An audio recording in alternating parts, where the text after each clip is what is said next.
Hello friends, Zaika with Alka में आपका स्वागत है। तो आज हम बनाने जा रहे हैं सोयाबीन का कीमा। जी हाँ, इतना टेस्टी कीमा कि जब आप खाएंगे ना तो यकीन माने अपनी उंगली चाटते रह जाएंगे। और ये चपाती के साथ बहुत ही टेस्टी लगता है। प्रोटीन से रिच है और बहुत यम्मी है। तो चलिए शुरू करते हैं। कीमा बनाने के लिए यहाँ मैंने 4 मीडियम साइज़ के प्याज लिए हैं और 4 ही मीडियम साइज़ के टमाटर लिए हैं और 1 हरी मिर्ची ली है जिसे मैंने बीच में से काट करके इसमें से बीज निकाल दिया है और 10 से 15 लहसुन की कली ली है। यहाँ बहुत ही झटपट बनने वाली रेसिपीज़ बनाएंगे हम। और यकीन मानिए, अगर आप बिगिनर भी हैं ना, आपको प्याज को लाल करने का झंझट नहीं है कि हमारी सब्ज़ी काली हो जाती है या कुछ भी। बहुत ही ईज़ी रेसिपी है। इस तरीके से कुकर में आप 1 कड़छी ऑयल डालिए और उसके बाद हम यहाँ पे कुछ हमें चॉप नहीं करना। जो वेजिटेबल आपने अच्छे से पील करके धो के रखी हुई हैं, बस इस तरीके से प्याज के मोटे-मोटे पीस करके कुकर में हमें डाल देना है। हमें इसे कुछ पिंक नहीं करना है, कुछ भी ब्राउन नहीं करना है। इस तरीके से 1 बाय 1 हम ऑनियन को कट करेंगे, टोमेटो को कट करेंगे और हरी मिर्ची को भी कट करके इसमें डाल देंगे। सिर्फ हम अभी यहाँ पे ब्रेक देंगे लहसुन को। लहसुन अभी हमें नहीं डालनी है। सिर्फ हमें बेसिकली यही सारी वेजिटेबल्स को डाल के और हमें यहाँ पे हमारे ड्राई मसाले डालने हैं। हमने लहसुन को साइड में रख लिया है और अब बारी आती है ड्राई मसाले की। तो यहाँ सबसे पहले मैं नमक डालूँगी। जितना आपको सब्ज़ी में चाहिए नमक, उतना हाफ़ टेबल स्पून मैंने यहाँ पे नमक डाला है। और साथ ही में यहाँ पे जो घर के बेसिक मसाले होते हैं ना, हल्दी, धनिया, मिर्ची, सिर्फ़ वही जाएगा और कोई मसाला हमें डालने की नीड नहीं है। 1 से डेढ़ चम्मच ही आपको यहाँ पे धनिया डालना है।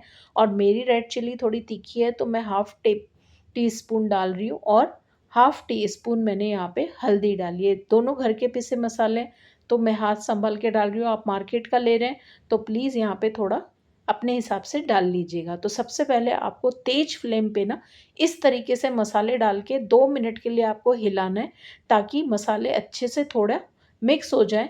और कुछ आपको यहाँ पे पानी नहीं डालना है, कुछ भी नहीं करना है। बस इस तरीके से हिला के ना आपको कुकर का ढक्कन बंद करके यहाँ पे अब आपको 2 सीटी लगानी है। 2 सीटी के बाद गैस बंद कर दीजिएगा।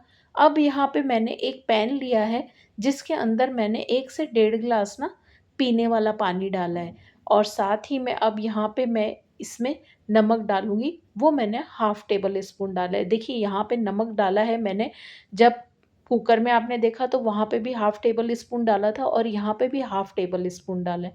अब यहाँ पे मैं अपनी फैमिली के अकॉर्डिंग ये इस तरीके से ना सोया के ग्रैन्युअल्स आते हैं, जो कि आपको फॉर्च्यून में भी मिल जाएँगे और नेचर्स कंपनी का आता है नेचुरल, उसमें भी आपको मिल जाएँगे। तो आप देखिएगा सुपरमार्केट में आपको कौन-सा मिलता है। तो इस तरीके से मैंने चूरा वाला ग्रैन्युअल्स वाला सोया लिया है, पैकेट वाला अच्छा। इस तरीके से आप पहले इसे छन्नी में ले लीजिए।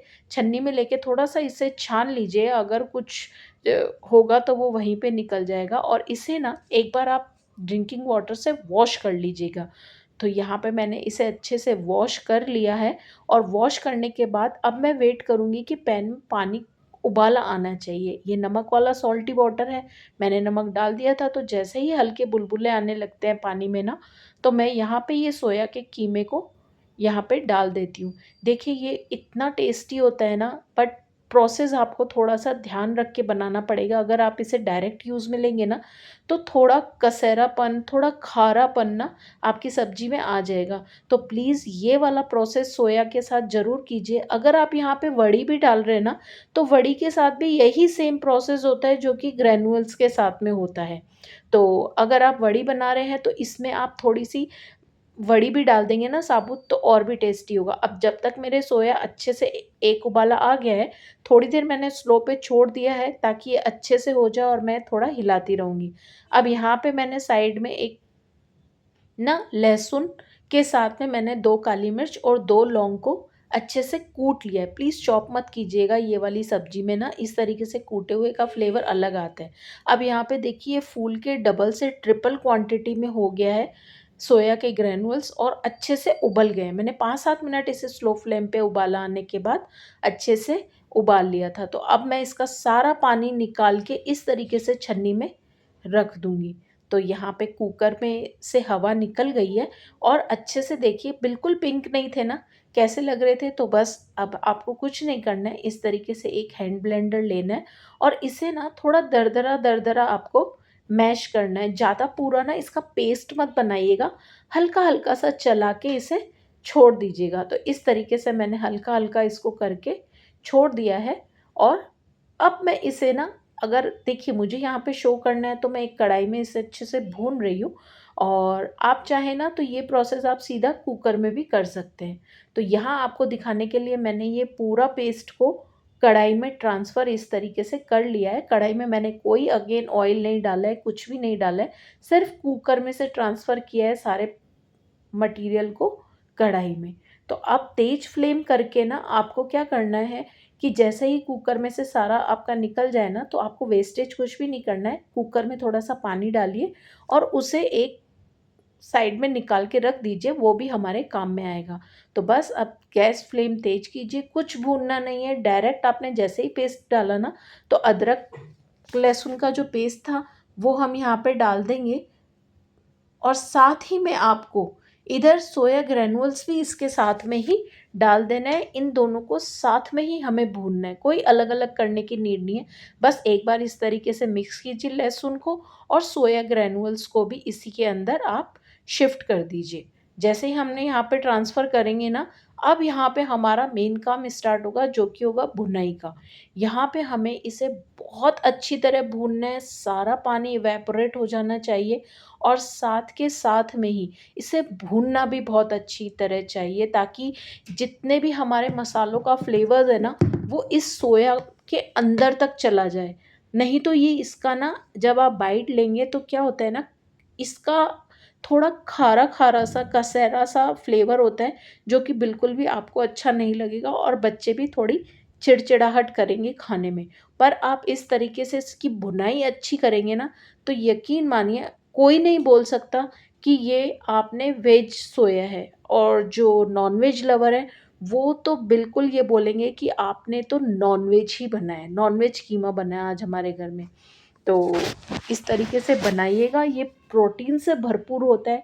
वीक में 1 बार आपको ये ज़रूर खाना चाहिए। मेरे घर में मैं ये कोशिश करके, अगर हफ्ते में इसका टर्न नहीं आता तो मैं ये कोशिश करती हूँ कि 10 दिन में 1 बार ये ज़रूर खाया जाए, क्योंकि हम नॉनवेज नहीं खाते हैं। तो ये बहुत अच्छा सोर्स हमें मिल जाता है प्रोटीन का। तो देखिए इस तरीके से ना, साइड में आपको ऑयल के बुलबुले नज़र आ रहे होंगे। इस तरीके से हमें बार-बार इसे हिलाना है और बार-बार इसकी भुनाई करते चले जाना है। अब देखिए साइड में आपको ना पानी दिख रहा होगा मूसल के अंदर, जो कि मैंने कुकर में से खाली करके यहाँ पे रख दिया है और मैं ये इसी पानी का यूज़ लूँगी जब मैं इसकी भुनाई अच्छे से कर लूँगी। तो यहाँ पे थोड़ा-सा टाइम लगेगा, गैस की फ्लेम तेज़ कीजिए और इसे बीच में ना इस तरीके से हिलाते चले जाइए जब तक कि लाइट ब्राउन इसका कलर नहीं आ जाता। देखिए धीरे-धीरे ना इसका कलर चेंज होता चला जाएगा। अभी रोशनी थोड़ी ज़्यादा है तो आपको आई थिंक इतना मालूम नहीं पड़ रहा होगा, बट पानी आप देख पा रहे होंगे कढ़ाई में पहले कितना था और ये किस तरीके से सूखता चला जा रहा है, और कढ़ाई में भी देखिए नीचे ये किस तरीके से लगता चला जा रहा है। बस इसी तरीके से ये लगेगा, आपको अगेन स्क्रैप आउट करना है, अगेन इसे थोड़ा-सा छोड़ना है और बार-बार आपको इस तरीके से स्क्रैप करते हुए च चले जाना है। और जैसे ही आपको लगे ना कि अब मेरे पूरा प्रोसेस कंप्लीट हो चुका है और कीमा की भुनाई बहुत अच्छी हो चुकी है, तो लास्ट में, सबसे लास्ट में आप इसके अंदर गरम मसाले का 1 चम्मच डाल के और इसे अच्छे से हिला दीजिए और उसके बाद में इसके अंदर जो हमने ये साइड में कुकर में से निकला हुआ पानी है ना, वो हमने मूसल में डाल दिया और अदरक का भी फ्लेवर था, लहसुन का भी। बस अब हम और कोई पानी इसके अंदर नहीं डालेंगे। बस इसी पानी को इसके अंदर डाल के एक उबाला आने के बाद में गैस की फ्लेम को हम बंद कर देंगे। हमारा सोया ग्रैन्युल्स पहले ही हमने उबाल लिया था, उसके बाद हमने इसकी भुनाई बहुत अच्छे से कर ली। तो अब आपको ज़्यादा इसको भूनने की नीड नहीं है। 5 से 7 मिनट इसे आप ढक्कन लगा के रखिए और उसके बाद ये बिल्कुल ही रेडी हो जाएगा।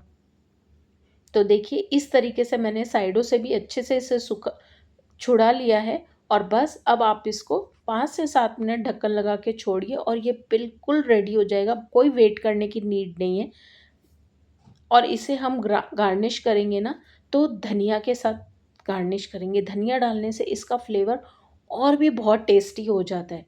तो देखिए इस तरीके से हमारी भाजी कितनी सूखी-सूखी सी बन के रेडी हुई है। इसे आप कच्ची मिर्च, प्याज के साथ एन्जॉय कर सकते हैं, चपाती के साथ। और आशा करती हूँ आप इस सब्ज़ी को एक बार अपने घर में बना के ना ज़रूर ट्राई कीजिएगा। बच्चे उँगलियाँ चाट-चाट के खाएँगे, ये मेरी गारंटी है।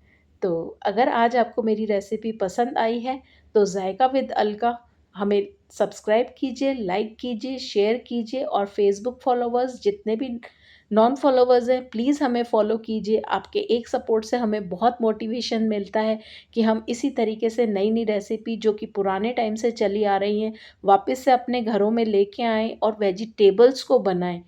ठीक है, खाना चाहिए, बाहर का भी खाना चाहिए सब, बट अगर हम उसी वैरायटी को घर में बना के बहुत टेस्टी बना के अपनी फैमिली को खिला सकते हैं, तो क्यों ना बनाएँ? क्यों ना जाएँ वापस से उन्हीं वेजिटेबल्स के साथ जो कि हेल्दी भी हैं, प्रोटीन से भरपूर भी हैं।